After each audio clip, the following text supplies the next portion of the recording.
mãe da minha aluna perguntou se eu podia fazer a decoração da capa do caderno dela. Daí eu falei que fazia sim. Daí eu entrei em contato com a criança, né, e perguntei para ela o que ela queria que eu fizesse na capa do caderno. Ela falou que queria um unicórnio. Gente, eu não sei fazer unicórnio. Aí, na mesma hora, ela falou assim: tia, eu quero um unicórnio, mas eu sei que a senhora não sabe fazer, então pode ser uma flor. Aí eu falei assim: uma flor bem linda, né? Ela tia, pode ser uma flor. Se você é como eu, que não sabe fazer decoração em capa de caderno, gente, eu aprendi na marra. E eu vou passar para você uma técnica fácil, porque quem não sabe fazer, copia. Então, bora copiar, gente. Bora fazer esse caderninho para realizar o sonho dessa garota.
Gente, esse é o resultado final do caderno. Para quem nunca fez um unicórnio, me diz aí o que você achou desse trabalho.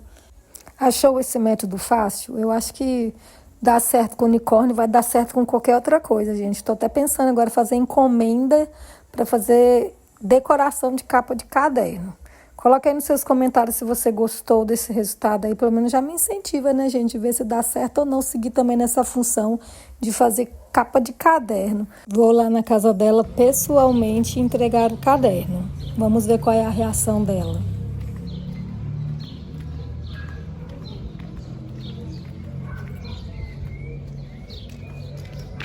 Agatha!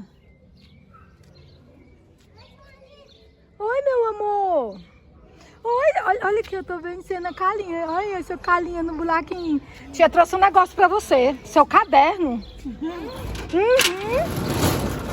Eu tô filmando, não tem problema de filmar você pros coleguinhas ver? Dá tchau pros coleguinhas. Dá tchau. Isso. Você falou pra tia que você queria um caderno. De quê? Uma flor. Porque você queria um unicórnio. Mas aí a tia, você disse que a tia não sabia fazer unicórnio, né? Aí você falou que podia ser o quê? Uma flor bem linda, não é? Então a tia trouxe uma flor bem linda. Abre aí pra você ver se você gostou dessa flor bem linda aí. Abre, pega. Será que é unicórnio? Será? Nossa, que lindo. Pode tirar. Tira do sacola. Tira do... Olha. Nossa, que lindo. Pega.